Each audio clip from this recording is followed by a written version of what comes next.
Cette information, une petite fille de 11 mois est morte ce mercredi après avoir été retrouvée inconsciente dans une crèche à Lyon. Les volets fermés, le scellé de la police toujours visible sur la porte d'entrée. Voilà à quoi ressemble la devanture de la crèche People and Baby dans le 3e arrondissement de Lyon. Les premiers éléments recueillis laissent penser que le nourrisson aurait ingéré un produit toxique.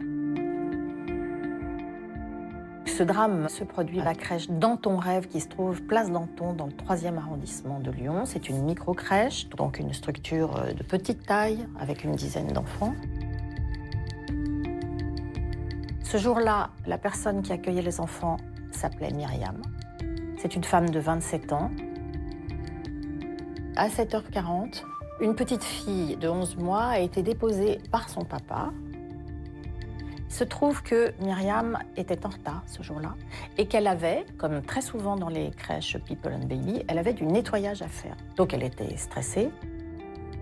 Elle a laissé la petite dans la salle habituelle et elle s'est, elle, déplacée dans la crèche pour commencer à faire le nettoyage. Mais il se trouve que cette petite fille pleurait énormément. La petite fille pleure tellement qu'à un moment, elle retourne auprès d'elle. Cet enfant essaye de s'agripper à sa jambe. À 11 mois, on rampe. Donc voilà, essaye de s'agripper. Et à ce moment-là, Myriam, excédée, a pris un produit décapant, c'est-à-dire en l'occurrence de la soude caustique, a commencé par la répandre sur l'enfant et ensuite la forcer à en ingurgiter. 20 minutes plus tard, des parents arrivent à la crèche pour déposer leur enfant. Ils découvrent alors la petite Lisa dans un état très inquiétant. Nous avons contacté l'un des témoins qui n'a pas souhaité s'exprimer face caméra. Nous avons reconstitué son récit.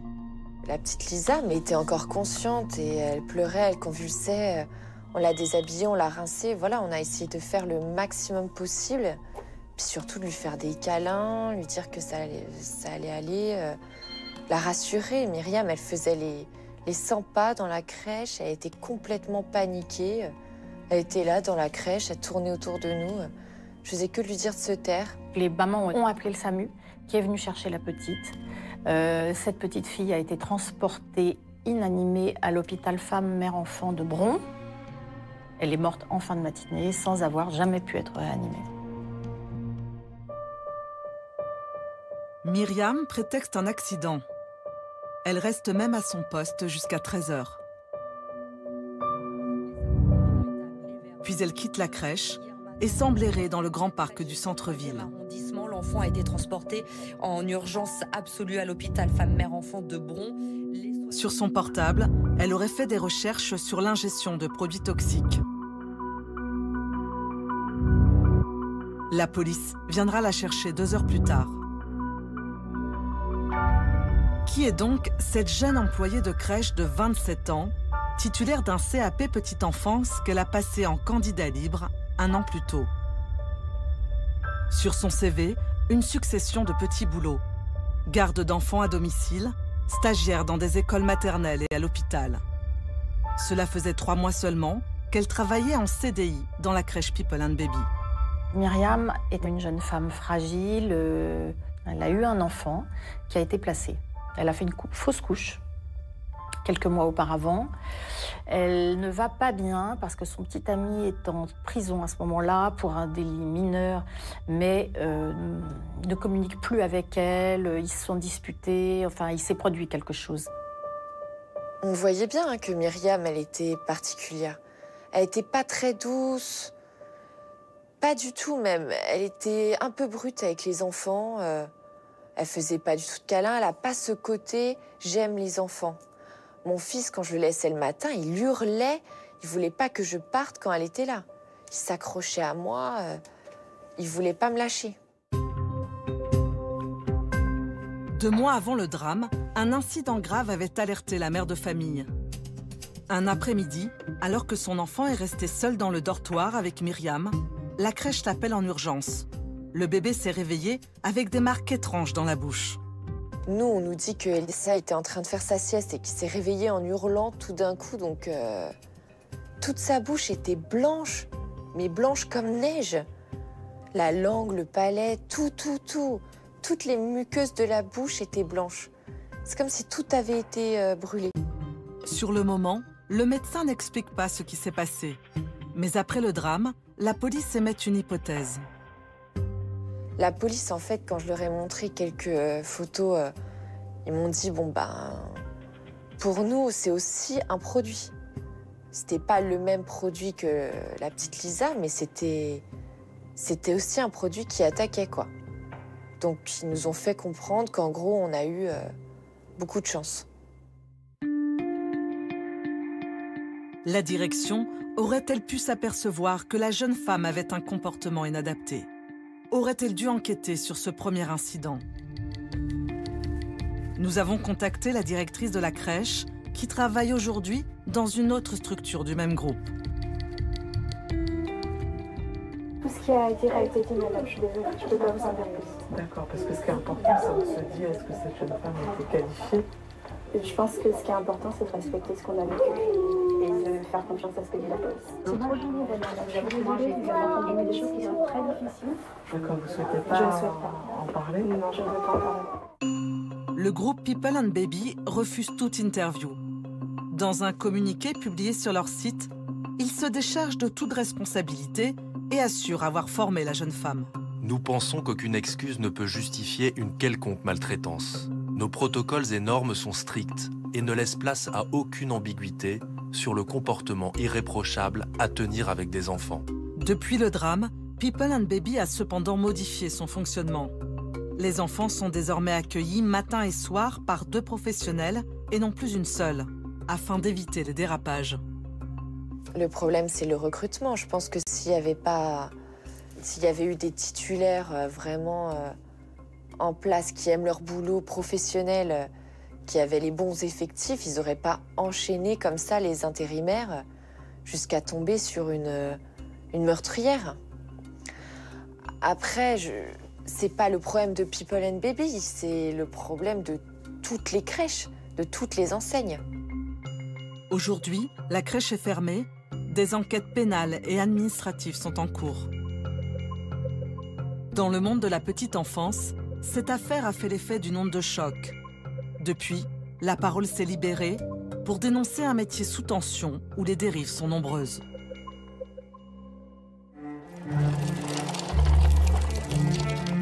Aujourd'hui en France, la crèche est le moyen de garde préféré des familles.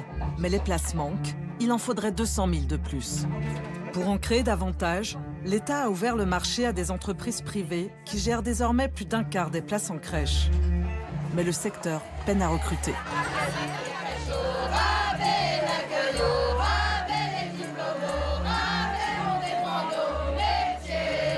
Les conditions de travail, le salaire ont démotivé des professionnels qui se détournent de la petite enfance.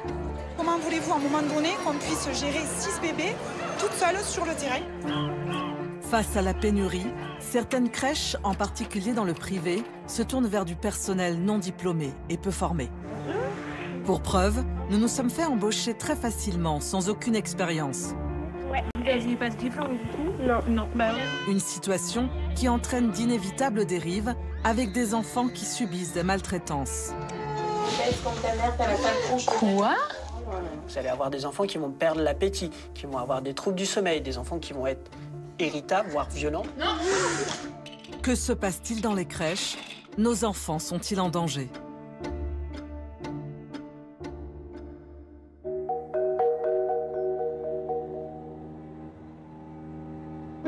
Il y a encore quelques années, c'était une belle crèche, spacieuse, avec un grand jardin.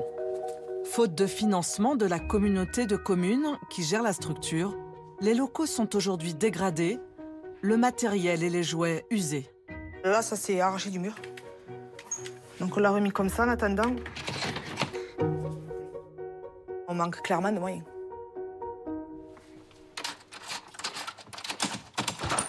Des locaux vétustes, mais surtout une motivation des employés en chute libre. Allez, on est parti! Ici, les 5 salariés qui gèrent les 23 enfants de 2 mois à 3 ans sont toutes qualifiées. 3, 4, 5, 6 grands. Infirmières, auxiliaires de puériculture, éducatrices de jeunes enfants ou titulaires d'un CAP.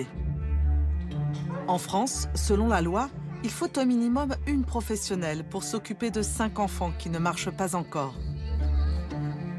Mais pour Marie-Pierre, agent de puériculture depuis 13 ans, cette règle n'est pas tenable. La preuve ce matin, avec ses 5 enfants autour d'elle, qui ont entre 2 et 11 mois. Tilio va avoir besoin de sa sieste, donc je vais devoir rentrer dans le dortoir. Et à côté de ça, j'ai encore 4 enfants qui vont rester dans la salle tout seuls, dont un bébé et 3 moyens. Donc c'est juste pas possible. Je ne peux pas m'enfermer dans le dortoir avec Tilio qui a besoin des bras et qu'on reste avec lui à la sieste et laisser 4 enfants après. Comment je fais? Sinon, c'est pas gérable. Pour 5, c'est possible. Parce qu'ils ne sont pas sur le terrain, c'est les gens qui font les lois et qui se rendent pas compte. 1 pour 5, c'est juste pas possible. Parmi les enfants dont elle s'occupe avec bienveillance, un petit garçon porteur d'un handicap demande une attention particulière. Mathéo, il est laissé. On ne peut pas s'occuper correctement de Mathéo, on ne peut rien lui proposer en activité.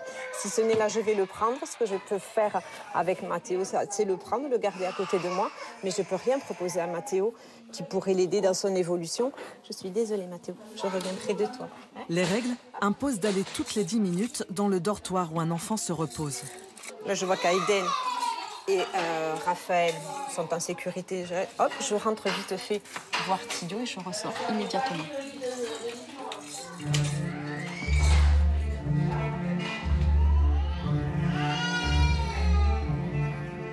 Où est la priorité? Est-ce que c'est la sieste? Est-ce que c'est le change? Est-ce que c'est le biberon?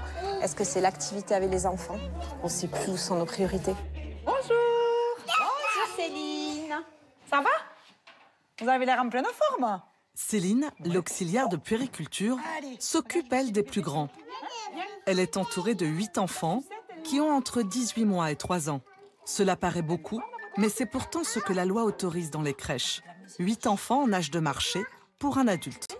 Ah, c'est un peu fort, Jean. Et voilà, regarde. Ah, hop. Et voilà. Alors, viens, regarde, trouve ta tétine, Olivier. Regarde, voilà ta tétine.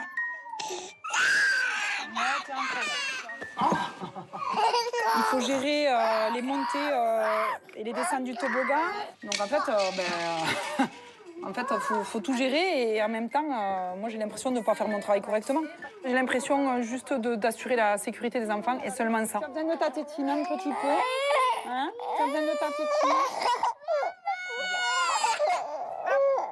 On est fatigué de ce quotidien où on ne fait pas les choses correctement, où on n'apporte pas ce qu'on voudrait apporter aux enfants. C'est toujours vite. Moi, je fais pas cette profession pour vite. Je suis là pour accompagner les enfants.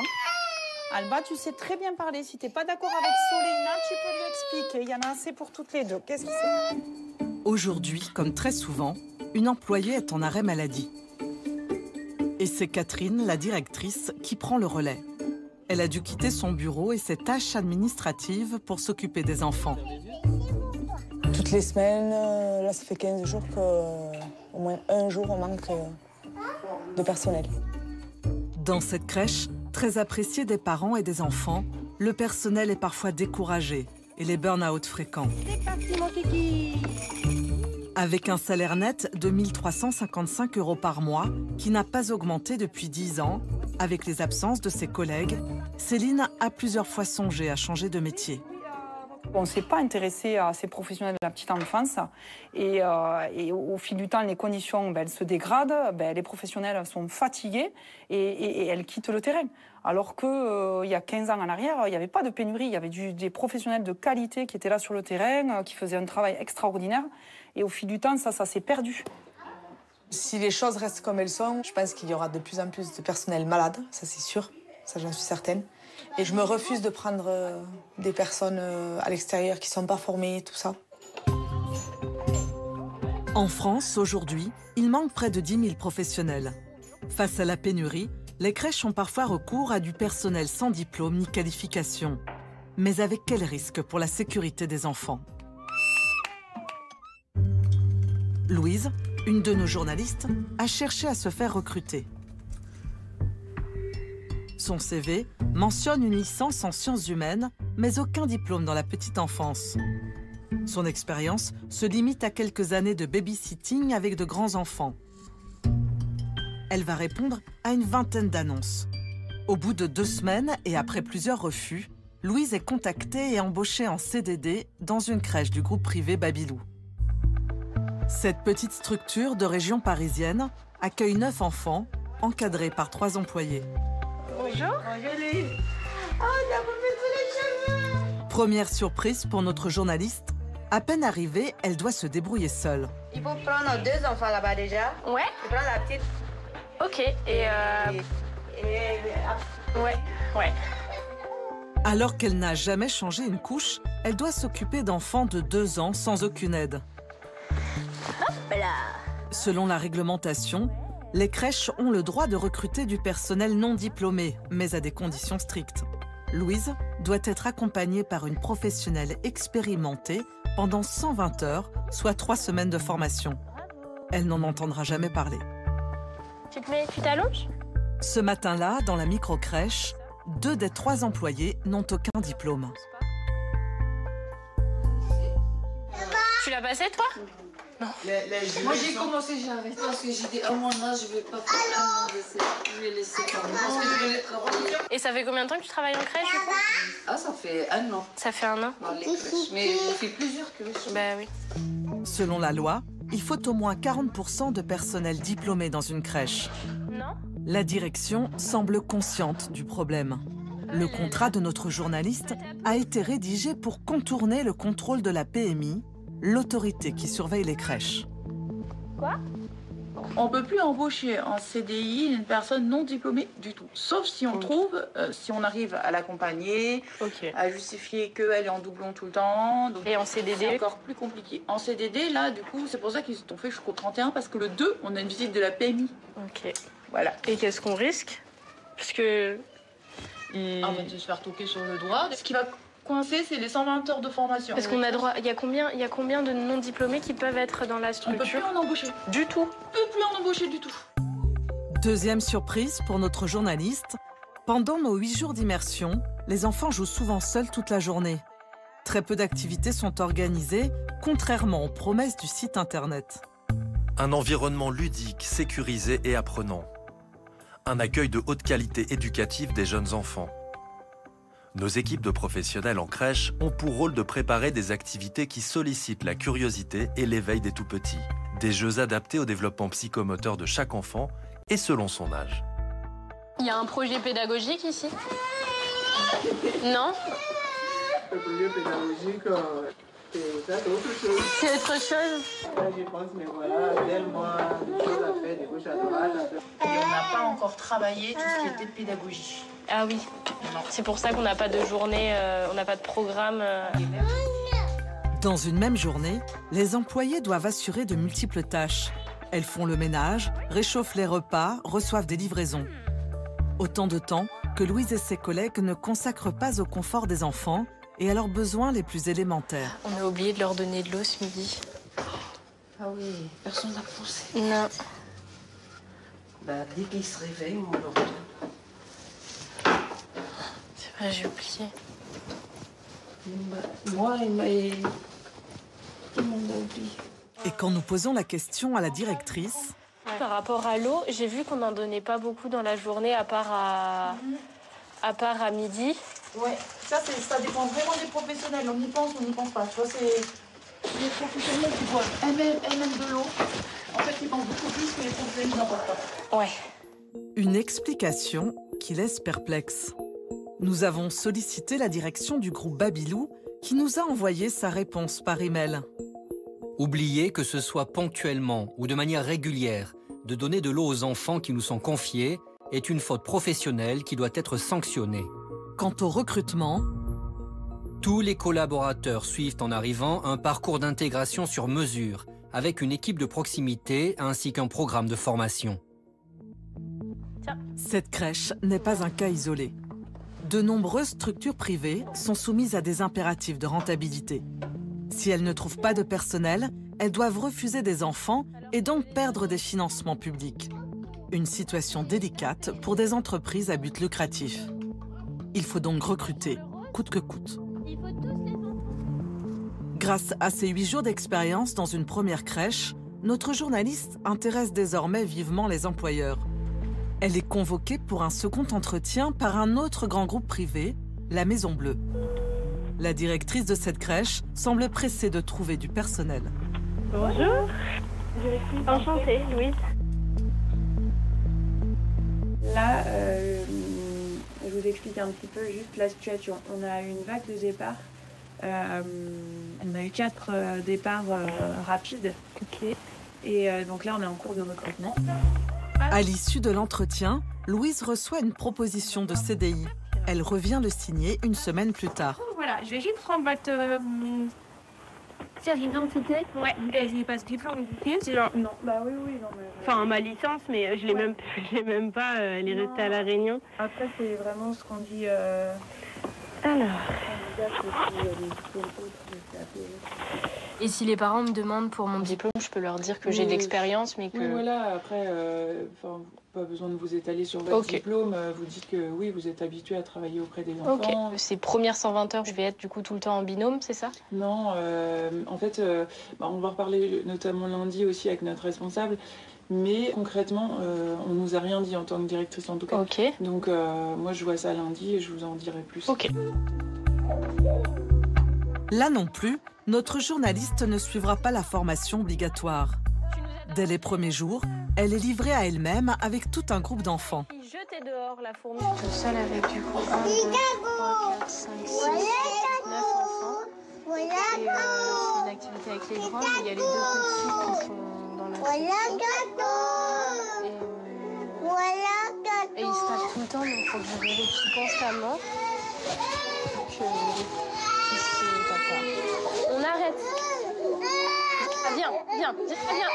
Elle se retrouve seule avec 9 enfants, dont 2 petits, alors que la loi impose un adulte pour 6 enfants d'âge mélangé. Très vite, une première urgence, un petit garçon a mis de la pâte à modeler dans sa bouche. Je demande de ne pas mettre dans la bouche, c'est parce que c'est dangereux. Ok? C'est pas bon pour la santé. Et c'est même pas bon au goût en plus. Alors on fait plus ça, d'accord? À l'issue de cette première journée, Louise souffre du dos. Elle est exténuée et se sent souvent dépassée. T'étais toute seule. Un sentiment partagé par la plupart de ses collègues. Cette professionnelle doit surveiller 6 enfants qui font la sieste dans ce dortoir et une ribambelle d'autres autour d'elle. Il y en a combien là? Il y en a 13. Ouais, il y avait 14. Papa, il est là. Alors? Et comment tu fais dans ces moments-là? Bah, tu restes au tapis, les grands vont jouer, les bébés comme ça, pour juste, voilà. Mais on a le droit d'être toute seule avec 13 enfants? Non, pas toute seule. Et du coup, tu peux pas vérifier ceux qui dorment si de temps en temps? Quelqu'un qui se réveille dans le lit, ici, tu laisses dans le lit. Parce qu'après, tu ne veux pas contrôler tout le monde. Ah oui. Avec les bébés, avec les...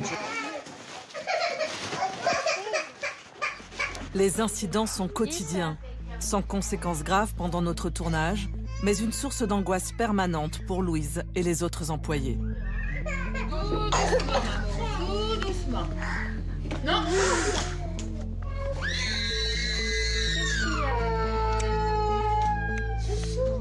Qu'est-ce qui s'est passé? Badaboum! Ça va? Comment il est tombé? Qu'est-ce qu'il a? Il est tombé? Ça va? Viens voir. Pourquoi tu... Attends. Il a... Aïe. Bah oui. Mais des fois, c'est pas possible des fois de prévenir les accidents. On n'est pas assez de toute façon. Mais on peut pas être sur tous les enfants. Tu penses qu'il va avoir un danger, il va avoir un danger. Nous avons montré ces images à un psychologue. Frédéric Groux intervient en crèche depuis 10 ans et n'a de cesse d'alerter sur ce qu'il appelle les violences chroniques.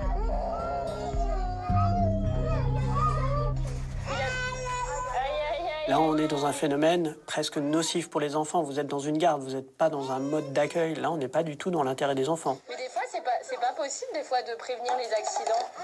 On n'est pas assez de toute façon. On joue avec le feu.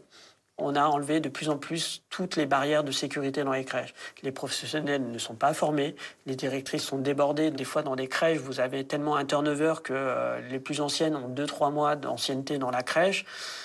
Voilà. Là, on est vraiment sur des risques tous les jours dans les crèches. Il y a les dysfonctionnements de l'institution et les dérives de certaines employées. notre journaliste apprend qu'une auxiliaire de puériculture s'est montrée insultante avec les enfants. Elle était en poste depuis 2 ans dans cette crèche de la Maison Bleue. La situation était connue de ses collègues.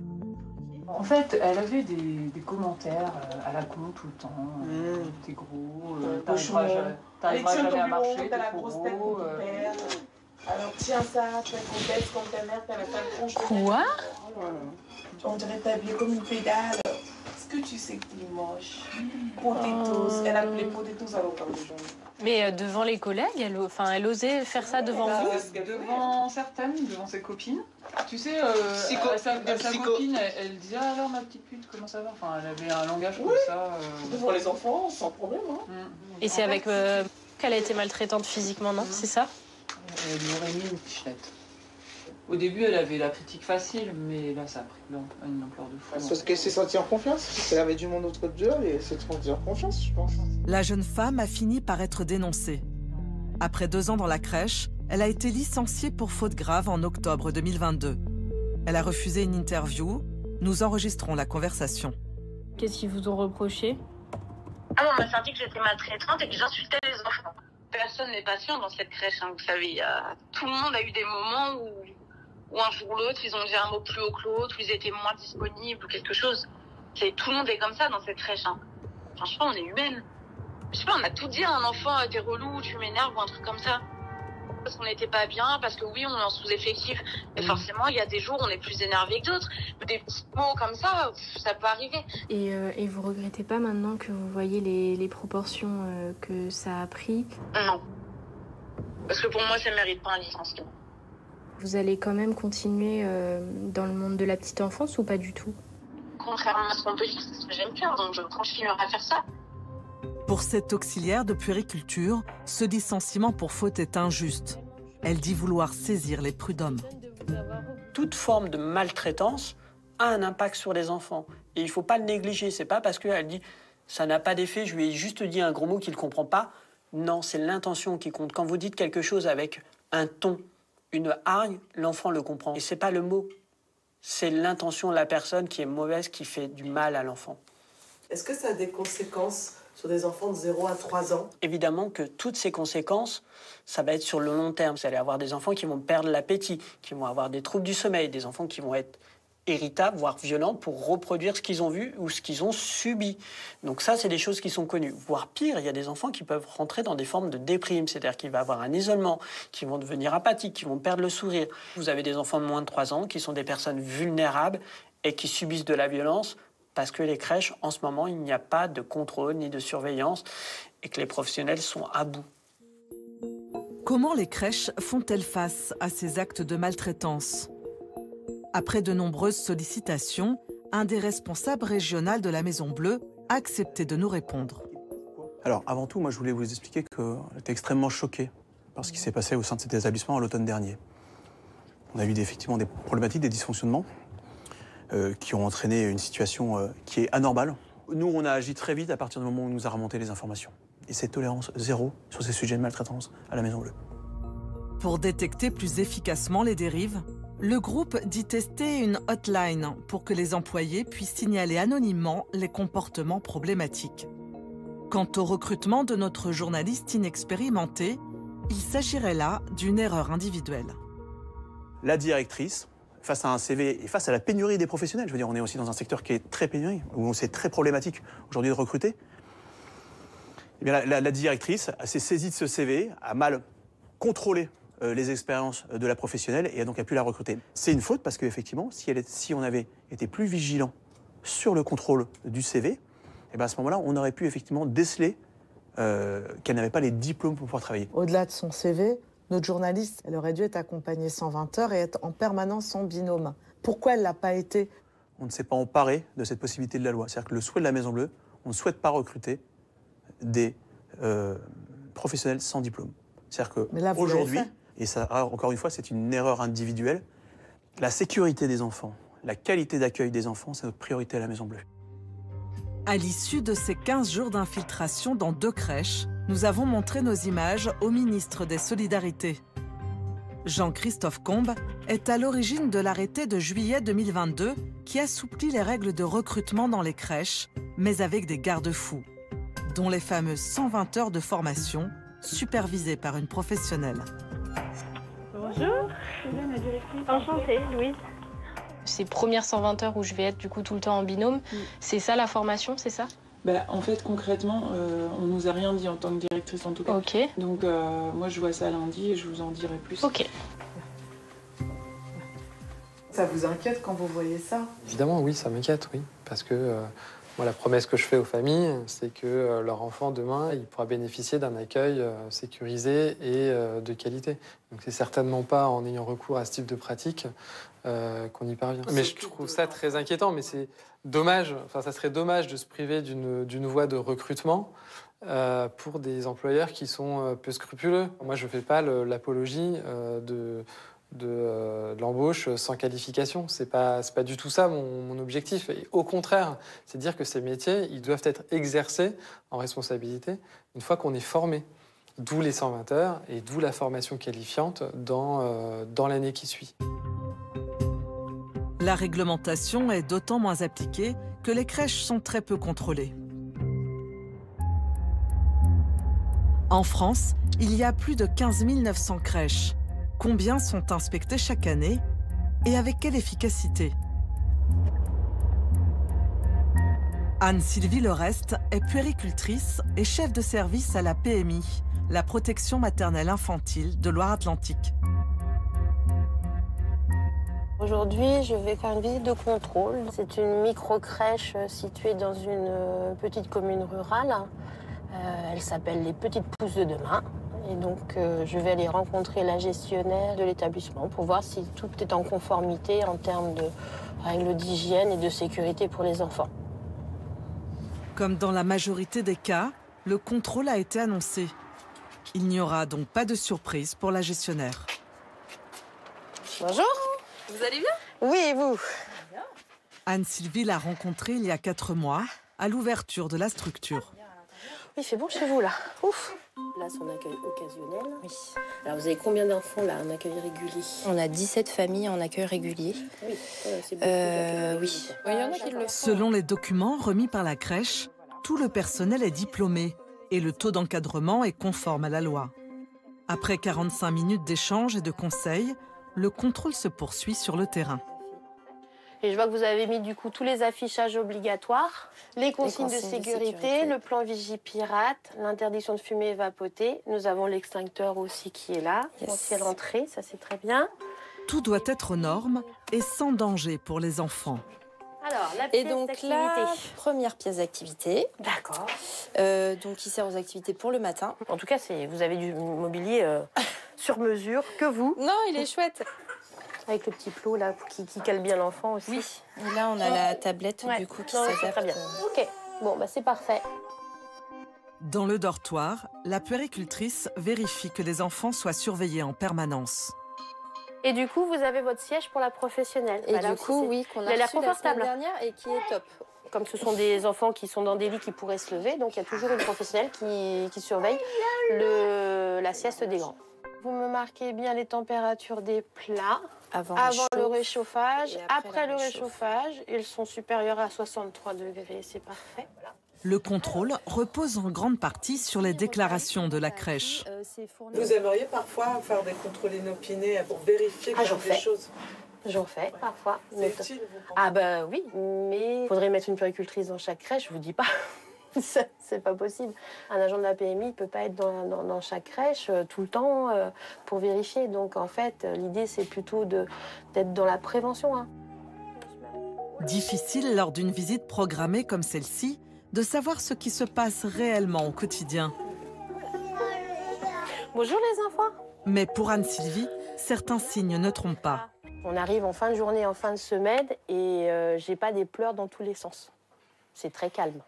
Donc ça, c'est plutôt bon signe. Ouais. Mais vous pourriez déceler en venant comme ça un personnel en souffrance, par exemple? On pourrait avoir des questionnements. Par exemple, un turnover dans l'équipe. C'est-à-dire que si l'année d'avant, quand je suis venue, il y avait 5 personnes et que les 5 personnes qui sont là maintenant sont plus du tout les mêmes, je vais me questionner beaucoup.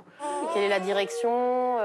Qu'est-ce qui se passe dans cette crèche pour que les professionnels n'y restent pas? Et on peut repérer du personnel qui serait maltraitant?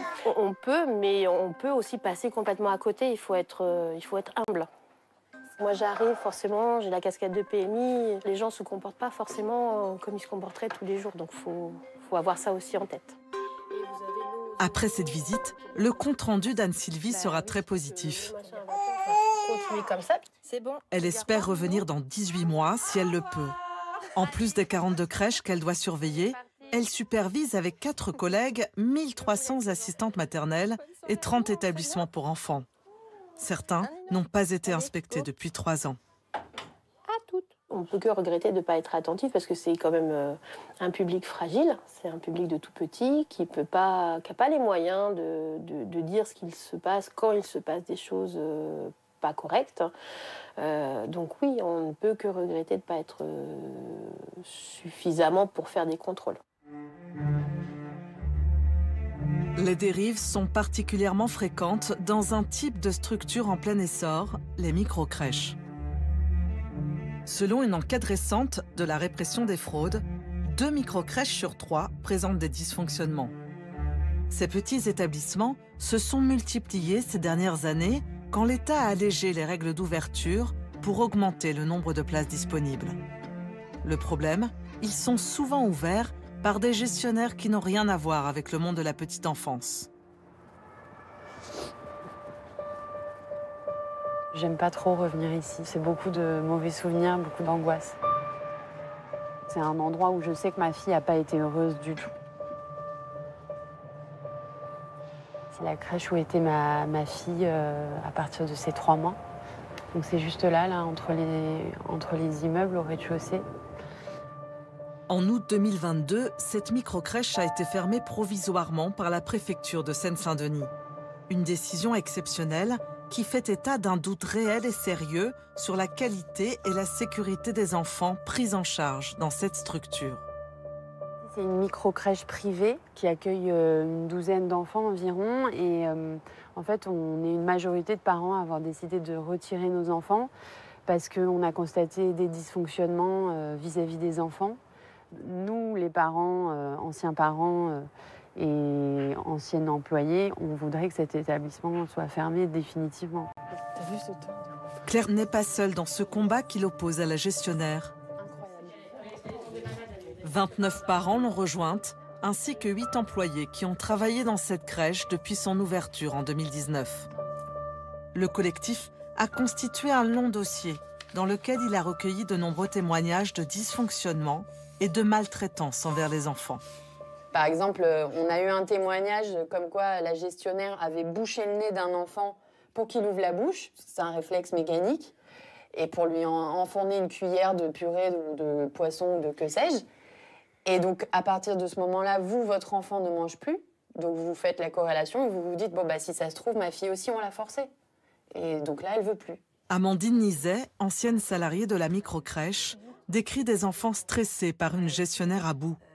Elle ouvrait sa petite fenêtre, là, comme disait tout à l'heure, elle ouvrait sa fenêtre et passait sa tête, mais d'une tête, d'une colère. Bon, si tu te tais pas... Et elle disait le prénom de l'enfant, je te mets chez le boucher, comme ça il va te découper. Et là, bam, elle refermait la fenêtre. 1 heure après, voilà, mais après, non, mais si tu te tais pas, je vais te couper la langue. Hop, on referme, on rouvre 1 heure après. Ah, mais coupez-lui le zizi. Et nous, on était là en train de gérer, mais enfin, voilà, c'est comme Claire disait. Certes, il n'y avait pas de coups, il n'y avait pas, voilà, mais la maltraitance psychologique, c'est la pire, parce qu'elle ne se voit pas. On met du temps à la déceler, mais surtout, on met du temps à la soigner. Le collectif reproche aussi à la gestionnaire de ne pas bien connaître la réglementation. Certains jeux et du matériel n'auraient pas été conformes aux normes. Résultat, de petites blessures. Là, c'est des éléments du dossier qui est très fourni, mais bon, c'est des exemples de blessures d'enfants au sein de la crèche. Un incident plus grave a inquiété les parents. Je récupère ma fille un soir à la crèche et Je l'avais déposée le matin, tout allait bien. Je la récupère le soir, elle toussait. Elle toussait comme si elle était encombrée, en fait. Et c'est juste au moment du coucher, en fait, où je me mets à lui changer sa couche, donc je l'allonge. Et par je ne sais quel miracle, en fait, je l'ai vu ouvrir la bouche et il y avait quelque chose qui sortait de sa bouche. Donc, moi, je me suis précipitée dans sa bouche pour savoir ce que c'était. J'ai tiré quelque chose de sa bouche et je me suis retrouvée avec un morceau de plastique à peu près comme ça, de la taille d'une grosse pièce de monnaie en chocolat, on va dire, qui était hyper adhésif. Après, j'ai été plutôt cash avec la gestionnaire, c'est que vous vous rendez pas compte que si j'avais pas trouvé ce morceau-là avant de la coucher, j'aurais pu la retrouver morte le lendemain, dans son lit. Et là, dans la plus grande décontraction, elle me dit, bah, venez avec moi, c'est là, dans la section. En fait, on a un poteau. Donc, sur ce poteau, elle a fait installer un tapis de gym. Et pour que ce tapis de gym puisse tenir verticalement, elle l'a entouré d'un adhésif très, très collant. Alors, je me suis renseignée, hein, évidemment, après, sur ce que c'était. Hein. Donc, ça n'a pas été acheté chez un fournisseur de la petite enfance, hein, évidemment. C'est des choses qu'on retrouve sous les hottes des cuisines dans les maisons individuelles, en fait. Les enfants paient le prix de ces tensions entre la gestionnaire et le personnel. Et au final, en fait, les enfants, ils venaient, et en fait, ça faisait ça, c'est qu'on se réfugiait tous comme ça. Oh là là, elle est là. Et on avait peur. Et c'est quand même affligeant de travailler. Enfin, je sais pas, la crèche, pour moi, c'est synonyme de joie, de partage, d'apprentissage. Enfin, et dès qu'elle arrivait, on se réfugiait tous ensemble. Et on se protégeait tous mutuellement. Il a fallu 7 mois de combat et un dossier de 185 pages envoyé à la PMI de Seine-Saint-Denis pour enfin obtenir une fermeture. Mais pour un mois seulement. Les professionnels de la PMI n'ont pas constaté de dysfonctionnement majeur sur cette crèche qui serait de nature à entraîner une fermeture définitive. En revanche, on a effectivement envoyé un signal très clair à la gestionnaire qu'on attendait de sa part qu'elle rétablisse la situation. Par exemple, qu'elle mette en place ce qu'elle a fait, une supervision de son équipe par un psychologue du travail, qu'elle se fasse accompagner dans sa pratique managériale par un coach, qu'elle clarifie aussi son positionnement au sein de l'équipe qui avait été un sujet de tension avec les salariés, avec les familles. On a des gestionnaires qui viennent d'horizons très divers. On peut très bien ne pas venir du secteur de la petite enfance et être un excellent gestionnaire de microcrèche, évidemment. Mais dans certains cas, ça nécessite un accompagnement un peu plus rapproché pour leur permettre de bien comprendre ce que ça implique de gérer une microcrèche, de s'occuper de l'accueil de jeunes enfants. Une enquête pénale est en cours à l'encontre de la gestionnaire. Mais en attendant les conclusions, la microcrèche a rouvert depuis septembre. En témoignent ces annonces que la responsable a affichées un peu partout dans le quartier, car elle peine à recruter de nouvelles familles. Après 3 mois de discussions tendues, elle a enfin accepté de nous accorder une interview. Elle n'est pas seule, mais accompagnée de son avocat. Elle a aussi demandé à une mère de famille et une employée d'être présente pour attester de sa bonne conduite. Plus étonnant, un de ses proches a pour mission de nous filmer pendant toute l'interview. Bien sûr, il y a des gestionnaires, ils me disent... Avant d'ouvrir cette crèche, la gestionnaire n'avait jamais travaillé dans la petite enfance et elle reste très floue sur son parcours. En un mot, ce que vous faisiez avant? Assistante administrative. Assistante administrative. De gestion. Dans une société privée? Dans une société privée. Ok, donc, ok. Avec les enfants ou la surveillance? Pas du tout. Vous ne voulez pas dire exactement ce que vous avez fait avant parce que c'est confidentiel. C'est pas une question de confidentialité, c'est que, je veux dire, voilà, cette partie de ma carrière, je l'ai acceptée pendant un certain moment. Aujourd'hui, je suis passionnée par le domaine de la petite enfance et justement, j'ai envie d'apporter plein de choses à cette structure et d'améliorer notre métier. Nous n'en saurons pas plus. Concernant la fermeture de la crèche et les accusations du collectif, elle met directement en cause ses employés. Une des professionnelles, Amandine Miset, qui nous dit clairement, vous passiez votre tête par la fenêtre et vous disiez, si tu n'arrêtes pas de crier, je vais t'envoyer chez le boucher pour faire du pâté, je vais te couper le zizi. Bien sûr. Ça fait partie de leur récrimination. Ils disent que parfois, vous pouviez être un peu peut-être dur avec les enfants. Pas du tout, justement. Moi, ce qui me dérangeait, c'était leur langage très familier. On avait des professionnels qui ne savaient pas du tout se maîtriser. Ah non, aujourd'hui, je ne suis pas d'humeur à m'occuper de toi. Ça, je l'ai déjà entendu, ça. Elles me le font payer parce qu'elles savent que j'ai pointé le doigt sur leur faute professionnelle et leur inconscience professionnelle. En 3 ans, plus de 8 employés se sont succédés Mais la gestionnaire ne semble pas se remettre en question. Quant aux préconisations de la PMI, le coach, le psychologue du travail, elle n'est pas convaincue. Ils ne m'accompagnent pas, ils sont venus 4 fois contrôler. Le coach que moi j'ai pris, c'est moi qui l'ai payé. Personne. C'est moi qui l'ai payé. Vous le conseillez. Est-ce que ça vous aide cet accompagnement? Mais aujourd'hui, fait, non. Parce qu'un coach sur la gestion et en tant que gestionnaire, c'est pas ça. Je sais ce que je vaux. Et depuis 1 an, justement, je m'occupe des enfants et qui sont toujours présents au sein de cette crèche. Ma plus grande qualité, c'est la sécurité et la bienveillance des enfants. Je ne changerai pas là-dessus. Garder des enfants, ça doit être une passion, madame. Ça doit venir de là. Ça doit être un métier aimant. On doit aimer réellement son métier pour faire ce métier. Globalement, on est tous assez écœurés que la crèche est réouverte. On sait très bien qu'une fois le petit coup de bâton passé, ça va recommencer. Et donc du coup, pour que ça ne se reproduise plus, malheureusement, c'est bête à dire, mais la seule solution qui existe, c'est de fermer. En plus de l'enquête pénale pour violence sur mineurs, la gestionnaire a été convoquée au tribunal judiciaire pour encaissement frauduleux de caution. Si elle est condamnée dans une des affaires, son établissement devra fermer. Mais en attendant, des enfants sont encore accueillis chaque jour dans cette crèche.